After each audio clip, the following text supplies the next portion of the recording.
السلام علیکم سامعین، آج ہم آپ سے ایڈولف ہٹلر کی بایوگرافی کے بارے میں ڈسکس کریں گے۔ ایڈولف ہٹلر، جس کو جرمن فیورر کے نام سے بھی یاد کرتے ہیں، وہ 20 اپریل 1889 میں آسٹریا میں پیدا ہوا اور 30 اپریل 1945 کو برلن میں وفات پا گیا۔ ہٹلر نے زیادہ تر وقت آسٹریا میں گزارا۔ 1903 عیسوی میں اس کے باپ ایلیس ہٹلر کی وفات ہو جاتی ہے، مگر وہ اپنے بیوی بچوں کے لیے کافی پیسہ اور پینشن چھوڑ کر چلا جاتا ہے۔ ہٹلر اپنے باپ سے سخت نفرت کرتا تھا، مگر اپنی ماں کا وہ فیورٹ بچہ تھا۔ ہٹلر تعلیم میں کمزور تھا، وہ سیکنڈری اسکول سے آگے نہ جا سکا۔ اس کو آرٹسٹ بننے کا شوق تھا، مگر وہ 2 بار اس میں بھی ناکام ہو گیا۔ وہ خود کو اکیلا محسوس کرنے لگا اور یوں اپنا گزر بسر کرنے کے لیے وہ پوسٹ کارڈز اور ایڈورٹیزمنٹ کے کام سے کمائی کر کے گزر بسر کرنے لگا۔ 1913 عیسوی میں وہ میونخ گیا فوج میں بھرتی ہونے کے لیے، مگر اس کو انفٹ قرار دے دیا گیا۔ جب ورلڈ وار 1 شروع ہوئی تو اس کی پیٹیشن پر، اس کی درخواست پر اس کو بھرتی کر لیا گیا اور یوں اس نے 16 بیویرین ریزرو انفینٹری ریجمنٹ میں شمولیت اختیار کر کے 8 ہفتوں کی ٹریننگ حاصل کی۔ اس کو بیلجیم میں پوسٹ کر دیا جاتا ہے اور اس نے فرسٹ بیٹل آف یپرس میں بھی حصہ لیا۔ جرمنی کی شکست کے بعد اس نے سیاست میں حصہ لیا۔ 1920 عیسوی میں اس کو پارٹی کے پروپیگنڈا سیل کا انچارج مقرر کر دیا گیا، جہاں پہ اس نے جنگ میں ناکامی کی وجوہات کو اپنے ایک ایسے انداز میں عوام کے سامنے پیش کیا کہ جس میں حکومت کی غلط پالیسیاں وغیرہ بھی شامل تھیں، جس کی وجہ سے حکومت کے خلاف ہو جاتی ہے۔ اس کے بعد ایک سیاسی مارچ کے دوران فائرنگ ہوتی ہے پولیس اور فوج کی جانب سے سیاسی مارچ پہ، اور کچھ لوگ مارے جاتے ہیں اور کچھ لوگوں کو قیدی کر لیا جاتا ہے، اور جو قیدی بنائے جاتے ہیں ان میں سے ایک ہٹلر بھی ہوتا ہے۔ اس کے اوپر بغاوت کا مقدمہ چلایا جاتا ہے اور 5 سال کی سزا سنائی جاتی ہے، لیکن وہ 9 ماہ کے بعد ہی رہا ہو جاتا ہے۔ جیل میں رہتے ہوئے ہٹلر جرمن قوم کے بارے میں اپنے نظریات کا پرچار کرتا ہے۔ اس کے اوپر کتاب لکھتا ہے کہ دنیا میں اگر کوئی عظیم قوم ہے تو وہ صرف جرمن ہے، اگر دنیا پہ کوئی قوم راج کر سکتی ہے، کسی کو حق ہے، تو وہ صرف جرمن قوم کو ہے۔ وہ کمیونسٹ اور جیوز کو ترقی کی راہ میں بہت بڑی رکاوٹ سمجھتا ہے۔ وہ کہتا تھا کہ تمام برائیوں کی جڑ یہودی ہیں۔ جرمن ورلڈ وار 1 بھی انہی یہودیوں کی وجہ سے ہارے ہیں۔ اس کے دماغ میں بہت سخت نفرت تھی یہودیوں کے بارے میں۔ یہی وجہ ہے کہ جب اس کو پاور ملی تو اس نے تقریباً 60 لاکھ کے قریب یہودیوں کو مار دیا تھا۔ وہ یہودیوں کو پیراسائٹ اور ڈسٹرائر آف کلچر کے القابات سے نوازتا۔ ہٹلر کی رہائی کے بعد جرمنی اکنامک کرائسس سے گزر رہا تھا۔ جرمنی کے ساتھ ساتھ نازی پارٹی بھی بڑی مشکلات سے گزر رہی تھی۔ اس کی ایک وجہ تو یہ تھی کہ ہٹلر پہ تو یہاں تک پابندی تھی کہ وہ تقاریر بھی نہیں کر سکتا۔ تو ناظرین، اس دوران میں ہٹلر کو ایک موقع ملتا ہے اور وہ ایک نیشنلسٹ ایلفریڈ ہنڈنبرگ کی پارٹی کے ساتھ الائنس بنا لیتا ہے، اور ایلفریڈ ہنڈنبرگ کے اخبارات کی وجہ سے وہ قوم کے سامنے اپنی سوچ اور نظریات رکھنے میں کامیاب ہو جاتا ہے۔ اس الائنس کی وجہ سے ہٹلر کے پولیٹیکل فنڈ کرنے والے بزنس مین سے بھی روابط جاری ہو جاتے ہیں۔ وہ 1928 کے الیکشن میں نازی پارٹی دوسری بڑی نازی کے طور پر سامنے آ جاتی ہے۔ 1933 عیسوی میں ہٹلر کو چانسلرشپ کی بھی آفر کر دی جاتی ہے۔ کچھ عرصہ کے بعد ہٹلر نئے انتخابات کروا کر اور زیادہ پاور حاصل کر لیتا ہے۔ جب ایلفریڈ ہنڈنبرگ کی ڈیتھ ہوتی ہے تو ہٹلر آرمی کا سپریم کمانڈر بن جاتا ہے اور وہ اور زیادہ پاورفل ہو چکا ہوتا ہے۔ وہ پاورٹی اور ان امپلائمنٹ کو ختم کرنے کے لیے کوششیں کرتا ہے اور انڈسٹری کو فروغ دیتا ہے، جس میں ڈیفنس انڈسٹری بھی شامل ہوتی ہے۔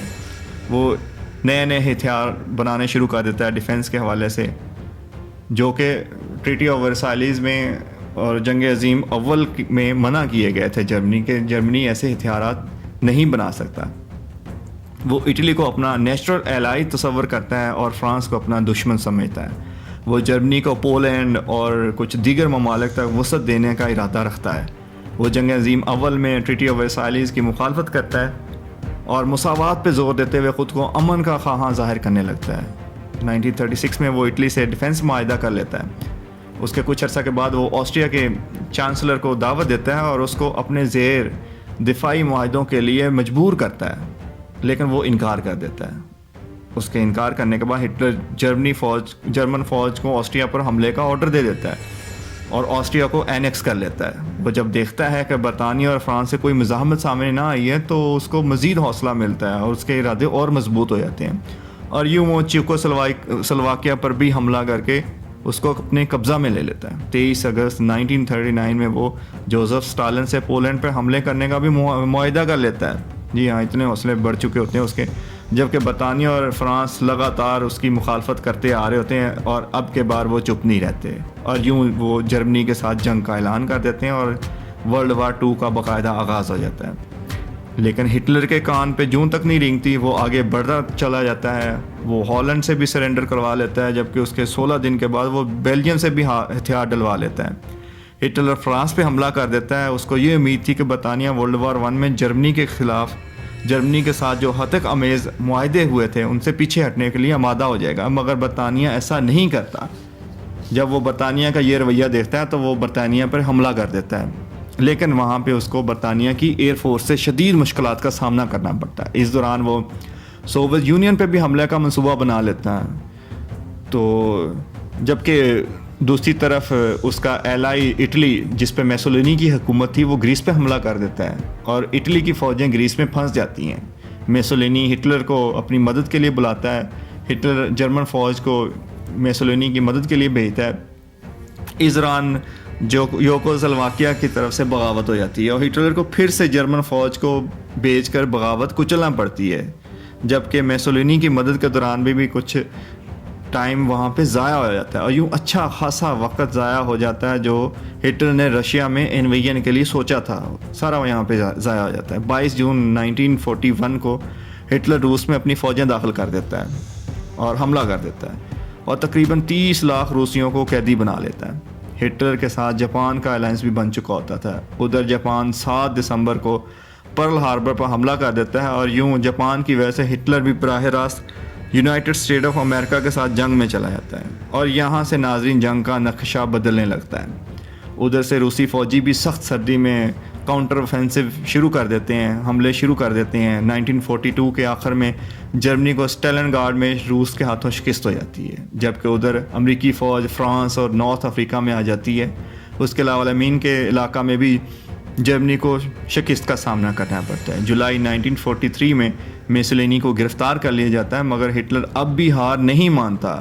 اس کا حوصلہ یہ ہوتا ہے کہ وہ اپنی فوج کو میسولینی کی فوج کی تمام اہم پوزیشنز کو اپنے کنٹرول میں لے کر محفوظ بنانے اور ایون کہ میسولینی کی رہائی کے بھی آرڈر جاری کر دیتا ہے. جبکہ اس کے مغرور پن کے رویہ کی وجہ سے اس کی فوج کے جنرل اس کے اس رویہ سے بہت زیادہ تنگ آ چکے ہوتے ہیں, جس کی وجہ سے جرمنی کی پیش قدمی بھی کب کی رک چکی ہوتی ہے. ڈیسپریٹ آفیسرز اور اینٹی نازی سویلینز اب ہٹلر سے جان چھڑانا چاہتے ہیں. وہ اب جنگ کی بجائے امن چاہتے ہیں, جس کی وجہ سے وہ ہٹلر کو مارنے کے لیے بھی کافی کوششیں کرنا شروع کر دیتے ہیں. جس کی ایک مثال ہم آپ کو بتاتے چلیں, کرنل کلاسوان کی ہے, جس نے ایسٹ پروشیا کے ہیڈ کوارٹر میں جاری کانفرنس کے دوران ہٹلر پہ بم دھماکہ کروایا, جس سے ہٹلر کافی زخمی تو ہو گیا لیکن زندہ بھی بچ گیا. ہٹلر کی صحت اب خراب ہونا شروع ہو جاتی ہے, وہ ذہنی مریض بننا شروع ہو جاتا ہے.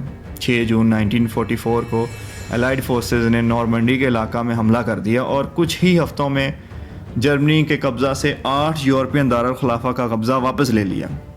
دسمبر 1944 میں ہٹلر نے اپنا ہیڈ کوارٹر مغربی سائڈ کی طرف شفٹ کر لیا اور برطانوی و امریکی فوجیوں پر حملہ کرنے کی منصوبہ بندی پر عمل جاری کر دیا, مگر اس میں اس کو ناکامی ہوئی. تو اس نے اب اپنا آخری حربہ استعمال کرنا شروع کر دیا اور لیٹسٹ ویپن جرمنز کے جو جرمن راکٹس تھے ان کے ذریعے حملہ شروع کر دیا. لیکن اس بار بھی کوئی کامیابی نہ مل سکی. جب ہٹلر کو پتہ چلا کہ روسی فوجی اس کے بہت قریب آ چکے ہیں اور وہ کسی بھی وقت پکڑا جا سکتا ہے, تو اس کے سامنے میسولینی کا انجام نظر آ رہا تھا. اس کے سامنے تھا میسولینی کا کیا انجام ہوا تھا. تو اس نے اپنی جان لینے کا فیصلہ کیا, مگر مرنے سے پہلے اس نے 28 اور 29 اپریل کی درمیانی شب کو اپنی مسٹریس ایوا برون سے شادی کر لی, جس کے بعد اس نے اپنی ایک آفیشیل اسٹیٹمنٹ جاری کی کہ وہ ایڈمرل کارل ڈونرس کو ہیڈ آف دی اسٹیٹ جبکہ جوزف گوبلز کو چانسلر مقرر کر رہا ہے. 30 اپریل کو اس نے گوبلز کے ساتھ اور دوسروں کو بھی فیئرل پارٹی دی, جس کے بعد وہ خود کو فائر مار کر خودکشی کر لیتا ہے, جبکہ اس کی بیوی ایوا براؤن نے بھی زہر کھا کر خودکشی کر لی. ناظرین, ہٹلر کی بایوگرافی کیسی لگی آپ کو؟ کائنڈلی کامنٹس میں اپنی رائے کا اظہار